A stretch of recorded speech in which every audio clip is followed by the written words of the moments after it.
E aí, pessoal, seja muito bem-vinda e bem-vindo a mais uma videoaula de História aqui no LMP História e Filosofia. Meu nome é Laura e na videoaula de História de hoje nós vamos ver os ciclos econômicos do Brasil colonial. Nós vamos entender todos os ciclos econômicos, as suas consequências, as suas mudanças na sociedade brasileira. Mas antes de começar as explicações, inscreva-se no canal se você não for inscrito, curta esse vídeo, comenta, compartilhe. Quanto mais você engajar nos conteúdos aqui do canal, mais o YouTube vai recomendar o vídeo para outras pessoas e mais o canal vai crescer. E também na descrição vai ter link de livros relacionados ao tema da videoaula. Então, se você gostou dessa videoaula e quer saber mais sobre o assunto, dá uma olhada nesses livros que estão na descrição. E também não esqueça de seguir o LMP História e Filosofia nas redes sociais. O link está também na descrição. Durante o período colonial, o Brasil passou por 3 ciclos econômicos. O primeiro foi o ciclo do pau-brasil, o segundo foi o da cana-de-açúcar e o terceiro foi o ciclo do ouro. Entre o ciclo da cana-de-açúcar e o ciclo do ouro surgiu um ciclo econômico intermediário, que é a criação de gado, que foi muito importante para a economia colonial do Brasil. Cada ciclo econômico ele vai contribuir, de certa forma, com alguma mudança na sociedade colonial. O ciclo, a cultura da cana-de-açúcar, por exemplo, fez com que surgisse a aristocracia rural. E a extração do ouro, ela proporcionou desenvolvimento artístico e cultural da sociedade colonial. A economia do Brasil colonial, ela era voltada para os interesses e as necessidades da metrópole. Então, a função da economia do Brasil era fornecer madeira, fornecer açúcar, fornecer ouro e pedras preciosas para Portugal. O aparecimento de um ciclo econômico não significava o desaparecimento de outro ciclo econômico, significava apenas que surgiu um novo elemento de interesse econômico. Os produtos principais eram chamados de produtos rei e os outros eram chamados de produtos secundários ou ancilares. Cada ciclo econômico, seja do pau-brasil, da cana-de-açúcar ou da mineração, ele originava uma nova organização social, porque junto com ele surgia um modo de vida diferente. No ciclo do pau-brasil, por exemplo, era utilizada mão de obra escrava indígena e era preciso apenas uma feitoria para armazenar os touros e de navios para exportar a madeira para Portugal. Já no ciclo da cana-de-açúcar, já era preciso uma lavoura, um engenho, e foi formada ali as relações entre o senhor do engenho e os seus servos. O pau-brasil gerou a economia do Brasil colonial por mais de um século. Os portugueses eles conheciam o pau-brasil desde o século IX, através dos árabes, que transportavam o pau-brasil da Índia para a Europa, passando pelo Mar Vermelho e pelo Egito. O pau-brasil ele era utilizado na indústria têxtil para a fabricação de tintas para a coloração de tecidos, e também as madeiras do pau-brasil eram utilizadas nas construções. O pau-brasil ele era encontrado numa pequena faixa litorânea que ia desde o Rio Grande do Norte até o Rio de Janeiro. O pau-brasil ele já começou a ser explorado já no episódio da invasão do Brasil. Na expedição de Cabral foram transportadas amostras do produto, amostras do pau-brasil, para levar para a coroa portuguesa. O primeiro contrato de exploração do pau-brasil foi assinado por Fernando de Noronha em 1503, que tinha validade de 3 anos, mas durou até 1515. O Fernão de Noronha ele se comprometeu a enviar para Portugal anualmente 6 navios carregados de pau-brasil e também de explorar novas regiões, novas terras com 300 léguas, ou seja, mais de 1.000 quilômetros. O comércio era realizado nas feitorias, que eram galpões onde ficava armazenado o pau-brasil. O pau-brasil era coletado pelos indígenas, que também realizavam o transporte para essas feitorias. E eles recebiam facas, machados, foices e outros instrumentos como forma de pagamento. O pau-brasil ele só foi perder o destaque na economia brasileira apenas no século XIX, em 1887. E a exploração do pau-brasil foi tão importante para a economia que a terra de Santa Cruz passou a ser chamada de Brasil. O pau-brasil ele se tornou uma moeda e atraiu aventureiros e estrangeiros para a colônia portuguesa, principalmente os franceses. O rei francês na época era o Francisco I e ele era contra o Tratado de Tordesilhas, aquele tratado que dividia as terras entre portugueses e espanhóis. E o rei francês ele incentivava seus corsários a realizarem expedições para a colônia portuguesa. Diplomatas portugueses chegaram a reclamar com o rei francês sobre o contrabando de pau-brasil que estava sendo realizado pelos franceses. E o Francisco I respondeu aos portugueses que apresentassem para ele o testamento de Adão, a cláusula que ficava dividindo o mundo entre portugueses e espanhóis. Sendo assim, os portugueses tiveram que tomar alguma providência. Assim, eles começaram a colonização definitiva do Brasil, criando o sistema de capitanias hereditárias e também do governo geral. Aqui no canal já tem um vídeo explicando esse processo de colonização, a criação das capitanias hereditárias. Eu vou deixar o link aqui no card para vocês assistirem depois. Nesse momento da exploração do pau-brasil, não havia uma política de replantio, o que levou a uma devastação das matas litorâneas e o pau-brasil se tornou um produto raro. Mas também com a produção de anilina extraída do carvão de pedra, que tinha um custo mais baixo, a importância do pau-brasil na economia começou a decair. No começo do século XVII, o cultivo da cana-de-açúcar começou a ter uma ascensão gradativa. E o cultivo da cana-de-açúcar aqui no Brasil foi fundamental para o processo de colonização, porque quem cultivava tinha que se fixar no território. Então isso constituiu a criação de uma sociedade no Brasil colonial. O ciclo da cana-de-açúcar também, ele foi responsável pela criação da aristocracia rural no Brasil, tendo como figura central o senhor de engenho. O açúcar já era um produto bastante conhecido entre os asiáticos, e os europeus conheceram o produto através do contato com os árabes. O açúcar, ele era considerado uma especiaria, um produto muito raro, um presente de reis, porque só os mais ricos conseguiam ter acesso ao açúcar. E ele fazia parte de testamentos, o açúcar era uma herança preciosa.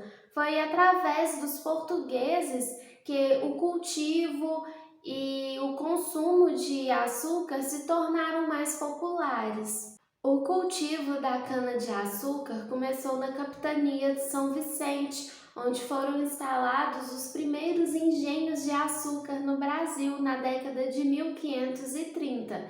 Depois foi se expandindo para outras capitanias e em pouco tempo Pernambuco se tornou a terra do açúcar. O açúcar brasileiro, ele dominou os mercados da Europa e ele era colocado em refinarias da Inglaterra, de Flandres e da Alemanha. O açúcar, ele era utilizado em alimentos e em remédios caseiros. E também através da cana-de-açúcar era produzido o melado, a rapadura e a aguardente. Inicialmente foi utilizada a mão de obra escrava indígena nesses engenhos de açúcar. Só que os indígenas, eles eram considerados sedentários, muito preguiçosos, não aceitavam ordem facilmente e não se adaptaram ao trabalho. Então, os indígenas foram sendo substituídos por escravizados africanos, mas também existiam trabalhadores livres dentro do engenho. A cana-de-açúcar enriquecia muito os seus proprietários, então o senhor de engenho ele se tornou um ser muito respeitoso, uma pessoa muito prestigiosa dentro da sociedade. E ele exercia plenos poderes dentro de suas terras. O senhor de engenho ele se tornou uma personagem, um papel fundamental dentro da sociedade açucareira e ele exercia o poder até mesmo nas decisões políticas. Tem casos até de senhores de engenho que tinham mais poder do que o governador da capitania. A fazenda que tinha o cultivo da cana-de-açúcar, ela era praticamente autossuficiente. E ela era composta por 3 prédios e uma capela para celebração de missas e rituais católicos. O prédio principal da fazenda era a Casa Grande, que era onde o senhor de engenho, sua família e agregados moravam. Um pouco mais distante da Casa Grande havia a senzala, que era onde os escravizados ficavam. E o terceiro prédio era o engenho, que era o local de beneficiamento da cana. No litoral haviam as cidades e as vilas, que eram onde moravam as autoridades governamentais e religiosas. Nessas cidades e nessas vilas era o núcleo do comércio. Ali eram realizadas as exportações e as importações dos produtos. Exportava cana-de-açúcar e importava escravizados. O açúcar, então, se tornou a mais nova riqueza da colônia portuguesa e o açúcar se tornou uma atração para outros povos da Europa, como os holandeses. Antes mesmo da União Ibérica, em 1540, os holandeses já realizavam comércio com o Brasil. Eles transportavam açúcar brasileiro para as refinarias de Flandres e depois era comercializado na Europa. Só que os holandeses decidiram eles mesmos produzir o açúcar ao invés de comprar do Brasil.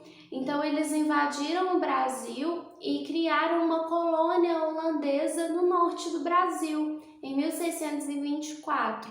Eu não vou entrar em detalhes aqui como que foi essa invasão dos holandeses no Brasil, a colonização do norte do Brasil pelos holandeses, porque aqui no canal já tem 2 videoaulas sobre o Brasil holandês. Então vou deixar o link aqui no card para vocês assistirem depois para entender esse processo com mais detalhes. No período do Brasil holandês, o cultivo da cana-de-açúcar ele passou por 3 fases. A primeira fase começou em 1630 e durou 6 anos. Ela é marcada por um declínio do cultivo da cana-de-açúcar, por causa desse processo da invasão e da colonização dos holandeses no norte do Brasil. Entre 1638 e 1645 está a segunda fase do cultivo da cana-de-açúcar no Brasil holandês. Ele é marcado pela administração do Conde de Nassau. Nesse momento houve um aumento do cultivo da produção do açúcar. A terceira fase é entre 1646 até 1654. Ela é marcada novamente pelo declínio da produção do açúcar aqui no Brasil, porque estavam acontecendo conflitos e guerras para expulsar os holandeses aqui do Brasil. Depois que os holandeses foram expulsos do Brasil, eles começaram a cultivar e a produzir o açúcar nas Antilhas e eles vendiam por um valor bem mais abaixo, derrotando o monopólio português. Com a expansão do cultivo da cana-de-açúcar, surgiu um novo elemento fundamental para a economia do Brasil colonial, que foi a criação de gado. O gado era usado como alimento, ele era usado no transporte e também nas moendas de tração animal. O gado, primeiramente, ele era criado próximo aos engenhos, mas o gado ele acabava com a terra e devastava os canaviais. Então, o gado passou a ser criado mais no interior do Brasil, no sertão. A criação de gado, ela teve uma expansão tanto no norte quanto no sul do Brasil, e em cada região ela tinha características próprias. No norte do Brasil, o gado era criado nos currais ou nas fazendas. O dono do gado não necessariamente ele morava naquela fazenda, mas ele deixava sob cuidado de um homem de confiança, o vaqueiro, que era auxiliado por outros homens, os chamados fábricas, que eram indígenas e mestiços. No sul, o local de criação do gado era chamado de estâncias e eles eram cuidados pelos peões, que viviam sob o domínio dos capatazes. Através das atividades de criação de gado, surgiu um novo personagem na história do Brasil, que foi o tropeiro. O tropeiro, ele foi fundamental nesse processo de colonização do Brasil. Ele substituiu o bandeirante. O tropeiro, ele era um elemento fundamental. Ele era um elo entre a região litorânea e o interior do Brasil. Outra consequência da criação de gado também foi a construção das estradas, porque as estradas iam sendo construídas no caminho que o gado passava, e nesse caminho iam sendo formadas vilas que depois se tornaram cidades, como por exemplo Belo Horizonte, que antes era chamada de Curral del Rei. Também tem Feira de Santana, na Bahia, também tem a Freguesia da Marcha, atual Oeiras, no Piauí, entre tantas outras cidades que surgiram nesse processo de criação de gado. A criação de gado também influenciou na cultura. Ela influenciou nas vestimentas, passaram a se vestir roupas de couro. Ela também influenciou no folclore e nas manifestações populares, como o Bumba Meu Boi. O sonho dos colonizadores portugueses era encontrar jazidas de ouro, de diamantes e outras pedras preciosas aqui no Brasil. E esse sonho foi realizado no início do século XVIII. Já era encontrado ouro no leito dos rios, chamado ouro de lavagem, mas era em pouca quantidade. As primeiras jazidas de ouro foram encontradas em Minas Gerais, no final do século XVII e início do século XVIII, dando início à corrida do ouro, que aumentou muito a migração aqui para a colônia. Aqui no canal tem um vídeo só explicando as entradas e as bandeiras, esse processo, essa trajetória, até descobrir as jazidas de ouro em Minas Gerais. Eu vou deixar o link aqui no card para vocês assistirem como que aconteceu essa busca por ouro aqui no Brasil. Os bandeirantes paulistas achavam injusto que novos aventureiros tivessem os mesmos direitos que eles, porque foram eles que descobriram as jazidas de ouro no Brasil. Então, em 1708, aconteceu o primeiro conflito do ciclo do ouro, que foi a Guerra dos Emboabas, que durou 1 ano. No século XVIII, Vila Rica, atual Ouro Preto, se tornou o centro dos mineradores. Não se sabe ao certo a quantidade de ouro que foi produzida aqui no Brasil, mas é estimado que no século XVIII foram produzidos mais de 900 mil quilos de ouro, sendo que mais de 700 mil foi somente em Minas Gerais. O restante foi em Mato Grosso, Goiás, São Paulo e uma pequena quantidade na Bahia e também no Ceará. O apogeu do ouro aconteceu entre 1741 e 1760, com uma produção média anual de 15 mil quilos de ouro. A produção do ouro entrou em declínio naturalmente. O número de jazidas de ouro era pequeno, mas a necessidade inesgotável de se ter ouro fez com que a produção diminuísse e a coroa implementasse medidas cada vez mais opressivas, como é o caso da derrama em Minas Gerais. Foi estabelecido que fossem enviados 100 arrobas anuais de ouro para Portugal. E caso não fosse enviado essas 100 arrobas, era feita uma cobrança forçada para poder pagar a diferença.